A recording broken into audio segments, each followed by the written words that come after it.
ठीक माता जी, हम लोग सुने इस बात को, खबर मिली है, सैनिकों ने सूचना मिली थी, तो हम लोग क्या करोगे?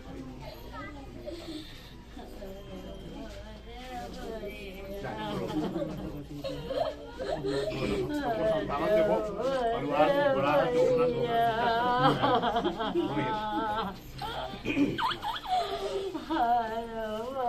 खबर को बता दिया, परेशान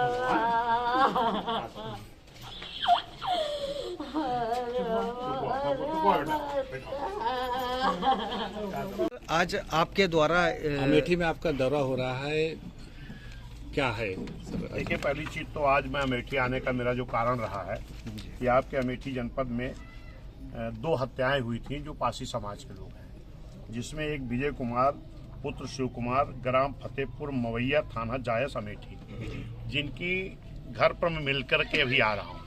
इनकी पत्नी, इनके माँ, इनके पिता, इनके छोटे भाई ने जो बताया है कि अभी तक 30 तारीख की घटना, अभी तक इनकी FIR नहीं हुई। जब मैंने कप्तान से बात किया, फिर यशो से मिल करके बात किया, तो उनका कहना है कि एक्सीडेंट से मृत्यु हुई। हमने कहा मृत्यु कैसे हुई, ये तो मुझे भी नहीं जानकारी और ना परिवार वालों को जानकारी, लेकिन इसकी FIR तो पहले करो। FIR होगी, फिर आपका काम है कि जांच करो कि मृत्यु कैसे हुई है। तो वहाँ पर मैंने यशो से कहा, कप्तान से बात किया है, और वहाँ भी उन्होंने आश्वासन दिया कि कल FIR दर्ज करेंगे, जो अभी तक नहीं हुई। इससे लगता है कि पूरी तरह से सरकार में जंगल राज कायम है। दूसरी घटना, पीड़ित हैं हमारे हौसला प्रसाद, मृतक हैं, पुत्र रामपाल शकदहीरा मऊ मजरे केसरिया, सलीमपुर थाना जायस, फुर्सतगंज थाना इनका लगता है। इनकी FIR दर्ज हुई है। इसमें भी जो बताया जा रहा है कि कुछ दबंगों के द्वारा मिट्टी खोदने को लेकर के उस व्यक्ति को बुलाया गया था, और उसके बाद शाम को काम खत्म करने के बाद पैसा नहीं दिया गया मजदूरी करने का, और मारा पीटा गया।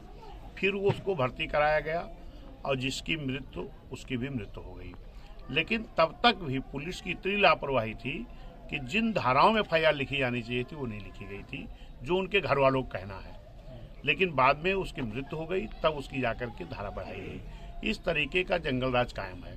फिर मैं अभी आया हूँ, यहाँ हमारे ये भाई हैं, क्या नाम है, चंद्रकेश सत्यप्रकाश गौतम जी हैं। इनका इस जायस में घर है, बहुजन समाज पार्टी, और ये जायस एक नगर पालिका है, क्या है, नगर पालिका है। और यहाँ मैं देख रहा हूँ कि जो ये अमेठी जिला है आपका, ये बड़े राजनीतिक दलों के परिवार के लोग यहाँ हमेशा सांसद, MP, विधायक होते रहते हैं। यहाँ के पूरे नगर पालिका के लोगों का कहना है कि यहाँ पर कोई हॉस्पिटल नहीं है, और एक हॉस्पिटल है भी जो राजकीय महिला हॉस्पिटल जी। और इनकी बहू थी, इनके 5 बेटे हैं, चौथे नंबर का बेटा था, जिसकी बहू को, इनकी बहू को जो पेट से थी, और उसको लेकर के ये हॉस्पिटल गए। और यहाँ अगर शायद हॉस्पिटल वो चलता होता, जो राजकीय महिला हॉस्पिटल है, जो यहाँ के लोगों का कहना है कि अगर यहाँ वो हॉस्पिटल चल रहा होता तो इनकी बहू का इलाज हो गया होता। इलाज के अभाव में दूर लेकर के गए, उसकी मृत्यु हो गई बहू की।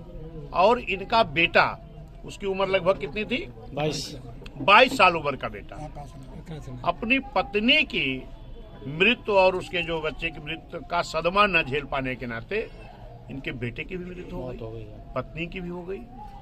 उसी की जानकारी मिलने के बाद मैं परिवार से मिलकर के शोक संवेदना व्यक्त करने के लिए मैं यहाँ भी आया हूँ। मेरे साथ इधर हमारे मंडल के और इस जनपद के सभी जिम्मेदार साथी भी आए हैं, क्योंकि ये जो दोनों हत्याएं हुई थी, इन हत्याओं की जानकारी मान्या बहन जी, जो हमारी राष्ट्रीय अध्यक्ष, इनको हुई थी।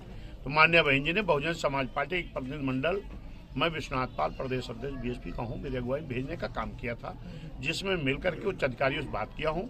और माननीय मुख्यमंत्री जी से भी मेरी मांग है कि इन घटनाओं को संज्ञान में ले, और जो ये हत्याएं हुई हैं इनमें जो परिवार है, क्योंकि वो गरीब परिवार है, उनको आर्थिक मदद दी जाए। और इनका भी जो यहाँ अभी घटना हुई है जायस में, 2 मौतें हुई, ये जो 2 मौतें हुई हैं, इनके बहू की भी और बेटे की भी, तो यहाँ इनका कहना है और नगर पालिका के लोगों का कहना है कि अगर यहाँ हॉस्पिटल होता ऐसी घटना न होती। इसलिए हमारी मुख्यमंत्री जी से मांग है, और जो हमारे स्वास्थ्य मंत्री हैं उप मुख्यमंत्री भी हैं, उनको भी मैं ये संदेश देना चाहता हूं आप लोग माध्यम से कि इसको संज्ञान मिले और जो यहाँ राजकीय महिला हॉस्पिटल बंद पड़ा है इसको सुचारू रूप से चालू कराने का काम करें। और जो यहाँ की जनता का मुझसे मांग है, मैं यहाँ के लोगों से वादा करता हूँ, क्योंकि माननीय बहन जी की जब गवर्नमेंट रही है 6 साल 6-7 महीने की गवर्नमेंट में लगभग 5000 प्राथमिक विद्यालय, कई हाई स्कूल, कई इंटर कॉलेज, कई पैरामेडिकल कॉलेज, होम्योपैथिक कॉलेज, तमाम हॉस्पिटल, तमाम कॉलेज और यहाँ तक कि आपका तो ये जनपद भी, जो ये एक सुल्तानपुर एक बहुत बड़ा जनपद था, इस क्योंकि ये जनपद सुल्तानपुर का दूर का एरिया था, यहाँ रायबरेली तो यहाँ से बड़ा दूर पड़ता था, तो इस क्षेत्र को जिला भी बनाने का काम माननीय बहन जी ने कुछ अंग रायबरेली से, कुछ सुल्तानपुर से काट करके इसको जनपद बनाने का काम किया। और जनपद बनने के बाद जो भी सुविधाएं होती बहन जी ने देने का काम किया। और मैं ये वादा करता हूं, जो यहाँ के लोगों की मांग है कि पुनः जब 27 पे हम लोग गवर्नमेंट में आएंगे तो जो इन लोगों के हॉस्पिटल की मांग है, मैं बहन जी से निवेदन करके यहाँ फिर से एक अच्छा हॉस्पिटल, नगर पालिका है, बड़ा हॉस्पिटल बनवाने का मैं अपनी सरकार में माननीय बहन जी निवेदन करके बनवाने का मैं वादा करता हूँ, ऐसा हमें अगर मौका मिला तो। लेकिन आज मुख्यमंत्री जी से और उप मुख्यमंत्री जिनके पास स्वास्थ्य विभाग है, उनसे मैं ये मांग करता हूँ कि ये जो राजकीय महिला विद्यालय यहाँ बंद पड़ा है, इसको महिला हॉस्पिटल जो बंद पड़ा है इसको चालू तो कराएं, ताकि यहाँ के हमारे लोगों को इस तरह के जो अभी घटना इनको हमारे भाई को झेलनी पड़ी, ये न झेलना पड़े। जी बहुत बहुत धन्यवाद।